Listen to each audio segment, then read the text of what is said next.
clearly here in this example around what happened on October 7th, we forget that Hamas, a terrorist organization, conducted these horrific attacks, right, on Israel. We have totally forgotten that conversation. We have forgotten that we need to bring back, release these hostages, kids, babies, the elderly.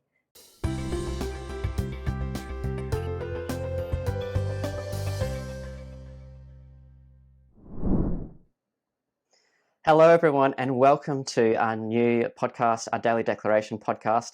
I am absolutely thrilled and overjoyed to invite Deepa Matthew on from Family First South Australia. Deepa, it's such a privilege to have you on the podcast. Thank you for coming on. How are you doing today? And can you just tell us a little bit about yourself and Family First? Oh, thank you so much, Samuel. Yeah, it's a real privilege to come on to this podcast, and thank you for thinking about Family First. Who am I? I'm the chair of the Family First party in South Australia. And as Family First, as you would know, it's the only political party that stands on Judeo-Christian values, and that is our foundation. And we are very much around in protecting our families, protecting religious freedom, protecting our children, as you can see, as to what's happening with our kids these days. And all of them are based off our Judeo-Christian values. So that is Family First. Who am I? I'm a small business owner, and I come from a finance background, and I lecture at university as well. So that's my profession, and that's where I come from.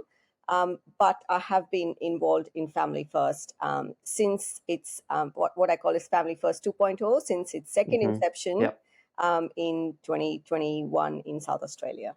Yeah, wonderful. And here at Canberra Declaration, we're all for family, faith, freedom, and life. So it's wonderful to hear that there is a political party out there that is standing for those things. We see it as absolutely crucial to our society. So yeah, we absolutely commend you on what you're doing at Family First. Oh, I think to Never Again Is Now and to Antisemitism, you've put your hand up to speak at the Adelaide event, which is occurring on the 3rd of March. So it's coming up very soon. What motivated you to put your hand up and say, yes, I want to be there, I want to speak on this issue, and it is that important to me and to Family First? Well, first of all, I'm just going to give you my story. My background is we arrived in Australia almost 20 years ago. And Australia is a great nation. It welcomes everyone with open arms. We love and respect each other, and we stand with each other, like in good times and bad times, right? Yeah, absolutely. It's extremely sad to see the rise of anti-Semitism since the October 7th. And I feel personally to actually fight for our cause. And as Family First, we will always stand by our Jewish community. And it is up to all of us to fight for it and prevent anti-Semitism and actually eradicate it. We have seen such a huge increase since that day, October 7th. Let's not forget what happened on that day. And, no matter what our beliefs are, no matter where we stand on this issue, we must condemn anti-Semitism. And again, I'm going to go back to that date. Let's not forget what happened on that day. There's no place for hate in Australia. We actually stand in solidarity with our Jewish brothers and sisters. And as Christians, we should not forget about love, right? As Christians, we embrace with love. And we are so sorry, I feel really sorry that our Jewish community felt isolated and abandoned. We've had a lot of kids at universities not going back to universities because they fear of what is going to happen at universities. There's been such a big rise in anti-Semitism in universities as well. And that is really sad. So we're very sorry that, these kids feel so isolated and abandoned. It is actually an attack on Australian values, full stop. So as Family First, we will not stand for hate against our Jewish people and against anti-Semitism. That's all I have to say. Yeah, absolutely. That all sounds absolutely fantastic. And I was thinking, it's not, apart from the issue in the Middle East and the state of Israel, what we're seeing here is not just against Israel, but against actually Jewish people. And that is particularly the issue that Never Again Is Now is targeting. And I thought, if anyone else was targeted, like say a Palestinian person was here in Australia and someone said, well, I'm against, a Palestinian state. Therefore, I'm going to broadcast the 600 people of Palestinian origin so that they can be personally attacked, personally vilified, put it out on social media, affront anyone who's a Palestinian person in Australian universities. That would obviously not be tolerated at all, and neither should it be. Yeah. But that is the kind of lax stance that we are seeing against Jewish people, and that is particularly, I think, what Never Again is now is targeting. And it's a double standard, isn't it? Mm-hmm. There is a double standard here for our Jewish community and for any other community if they were in the same position. Yeah. Which is extremely sad, because that's not what Australia is, right? That's not what our community is. So, yeah. Deepa, I 100% agree about the double standards, that there is absolutely a double standard in play here. Why do you think we are seeing this in Australia, that we're tolerating for one group what we would never tolerate for anyone else? That's a very tough question, Samuel. I mean, it's a very good question, but it's also quite a difficult question to answer, because for me personally, I feel the mindsets of people have really shifted around confusion around empathy and accepting. Mm-hmm. Accepting activities that are not acceptable, right? Mm-hmm. Yes, you want to empathize with communities, but when these communities actually create conflict or create problems within communities, we seem to be accepting that on the basis of empathy. Mm. And I think, to be honest, I think Western society has moved that way over the last 10 years or so. We have shifted to maybe teaching kids and communities and societies that it is okay, based on empathy, let's accept things that are totally unacceptable. And clearly here in this example around what happened on October 7th, we forget that Hamas, a terrorist organization, conducted these horrific attacks, right, on Israel. Mm-hmm. We have totally forgotten that conversation. We have forgotten that we need to bring back, release these hostages, kids, babies, the elderly. But we seem to be then supporting a different cause. We seem to be saying, "Oh no, forget that. Let's now talk about the conflict itself that's happening in Gaza," and we have totally forgotten about October 7th, or Mm-hmm. actually what happened on that day.